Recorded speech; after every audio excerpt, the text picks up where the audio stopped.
Ciao Eli, hi. Ciao, nice to meet you. Parlare in italiano o preferisci in inglese? English. English. English, good, Non okay. parlo italiano. So, first of all, congratulations, really a fantastic job you have done. And we have been following you the last days, every time, all the day, really congratulations. Thank you a lot. Thanks a lot. Good. Good. So, Eli, tell us something about your race. How was it? How was it the beginning? And then how it went on more and more? It was kind of fast. Can we close the window? It was super nice. At the beginning, we were kind of not sure where this journey is going to lead us, because we just came here and wanted to do the best as we can. And then on the first day, I made like a flying mistake. So it was at the really end of the pack. So it was a little bit stressful. But then in the next days, I could catch up quite nicely flying wise.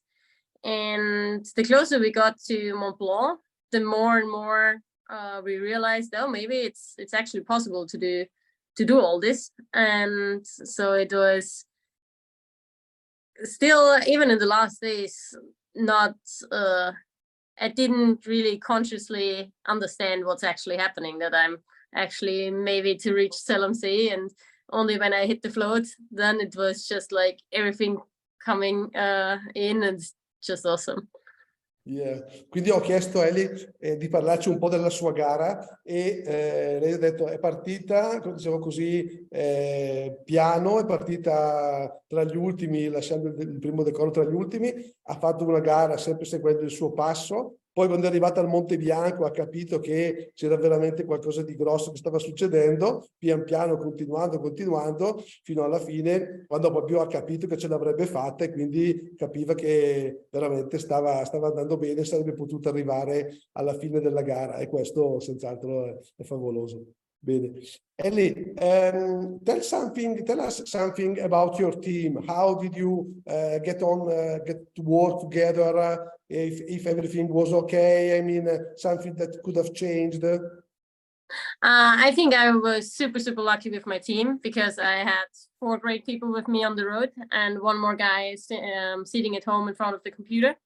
So it was first Nadine Beck, my main supporter. She was basically hiking with me all the time and being like the mental support on the road, and she's just a super strong woman as well. And then I had an osteopath and physio with me, Verena, and she took care that my body is in good shape during the whole race. So she kind of has magic hands and fixed every problems before they even got too big. And of course, there's Daniele, who took all these wonderful pictures during the race and was biking up with the ballast I needed for fly. And so I knew him from the last 2 X-Alps with Aaron. So it was pretty cool that he was here, because he knows how it works from the supporting side. And so he was the experienced one from the supporters. The old, actually. And then it was also Benji, another friend of mine, who is pretty strong. So he was kind of the Sherpa carrying ballast up on the mountain. So that was pretty helpful too. And the 5th guy was Julian from France. He was doing the tactical advice on the ground and in the air for me, and also for Maxime Pinot. So he was kind of having the big picture and telling us, okay, you probably go there, or you need to climb higher while flying. So that was pretty helpful too. I see. And he was at home, the last one. Yes. Quindi ho chiesto a Eli di parlarci un po' del suo team. Loro erano 4 più 1 a casa, e questo a casa seguiva praticamente tutta la strategia, lo faceva per lei, lo faceva anche per Maxime Pinot. Aveva un massaggiatore fisioterapista e aveva un aiutante che faceva un po' anche da mental coach, che l'ha seguita, una ragazza molto forte, e poi senz'altro Daniele, che anche lui, diciamo così, dalla sua esperienza ha dato tanti consigli, soprattutto nella parte finale, ha messo un po' dappertutto, quindi diciamo un team che ha lavorato molto bene insieme e del quale lei è soddisfatta. You were telling us twice, you told about the ballast. It's because you need to get a little bit more heavy when you want to fly in a good way. So this is also, let's say, a little disadvantage for you that maybe you transformed in an advantage because you have somebody bringing this for you, and then you can fly the right way. Yeah, I would never say it's an advantage. I was I was just lucky that I had my supporters carrying this stuff, but it's for them super hard work to carry it up, because it means they're not only carrying like food and water and spare clothes, but additional 7 to 10 kilos of ballast. So I was flying like with 15 kilos of additional weight, and that makes actually every takeoff and landing more difficult because you're not so flexible. And also logistically, it's getting more complicated because there was actually no option that I kind of top land on the mountain, just hike 200 meters or 500 meters and take off again, because I always needed someone helping me with the ballast. So I think that's quite a big disadvantage I had compared to the other competitors. Yes. Ho chiesto a Ellie di parlarci di questo discorso delle zavorre che lei ha utilizzato durante la gara, perché per il via del fatto del suo peso ridotto, diciamo, aveva bisogno di queste per volare meglio. I suoi ragazzi gli aiutavano a portarle, però lei volava con 15 kg di zavorra e diceva è stato assolutamente solo uno svantaggio, mai un vantaggio, perché comunque anche per esempio facendo top in una posizione non poteva risalire a piedi 500 metri e poi di decollare di nuovo, perché con questo grandissimo peso non ce l'avrebbe fatta poi a gestirlo insomma, nel giusto modo, ecco. Quindi abbiamo questo dettaglio tecnico in più che ci ha raccontato. The meteo condition toward the end were getting quite strong, quite difficult to manage. How did you manage to do it? Yeah, it's true. The weather got more complicated on the last flights. It got more windy and also some thunderstorms. But I think I was lucky because I had from one point Julian at home checking the radar, and also the people around me who kind of kept an eye on the weather forecast. And for example, in the end, I decided to go via Lien's Valley to just make sure I'm on the windward side. And because it was like 20-25 k's of west wind, and I absolutely didn't want to be on the east faces again. Sure. So it was kind of tactical decision to adapting on to the weather. Right.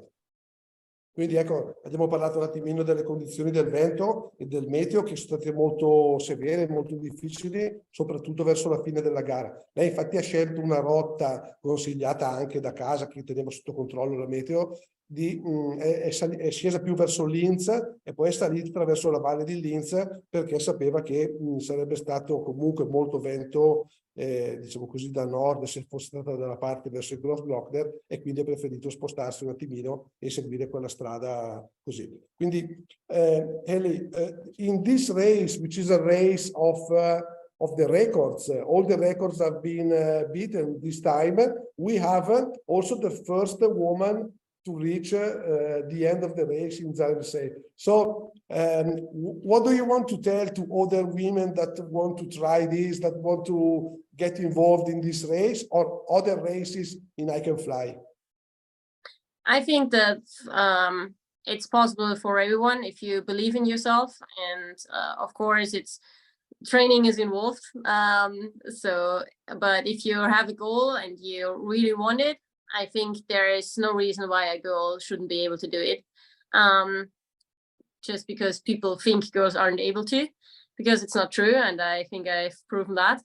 And I hope that I kind of motivated some more girls to take on the challenge, and not so they don't need to be frightened, but they have to do their own race. So as a girl, as a woman, you have physically some disadvantages compared to men.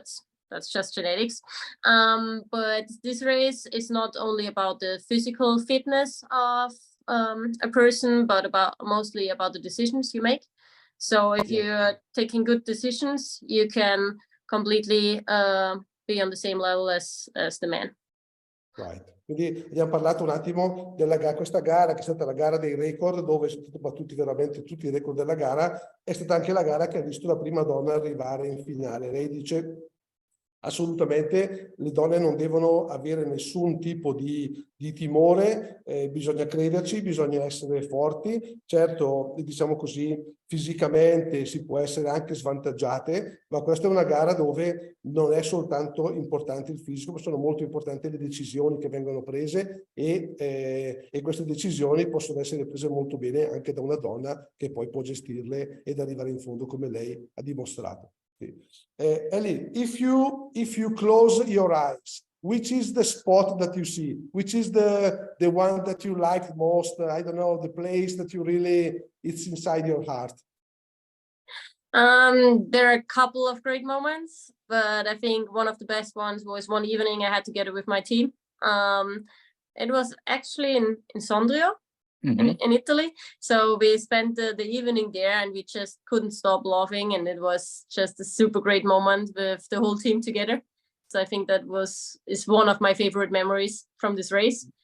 Of course, also like hitting the float and seeing all these people cheering for me is crazy. But I think during the race that was my favorite one. Right. Quindi gli ho chiesto se chiude gli occhi qual è la cosa che vede, la cosa che gli è rimasta più nel cuore. E c'è stata una serata a Sondrio quando si era riunita col team e hanno riso, hanno scherzato, hanno passato una bellissima serata insieme, quindi questo le fa veramente onore, perché proprio vuol dire considerare veramente tanto queste persone che hanno lavorato per te, che stanno lavorando per te, quindi ricordarsi questo come prima cosa. Poi dice chiaramente la sensazione di arrivare sulla zattera nel lago, a fare l'atterraggio lì con tutte le persone, è stata una cosa bellissima. Bene. Ellie, which are your next adventures? I mean, what are you up to now? Maybe some sleeping first. No, like now in summer, it's going to be some working for me. I'm a paragliding instructor, but then I'm heading to the World Cup in France, in Tagesson, and I signed up for the Dolomitenman with the team. So probably it's a girls team as well. So probably we can prove there as well what's possible. And yeah, then there's so many things to come in the next year. But yeah, just looking forward to all the adventures.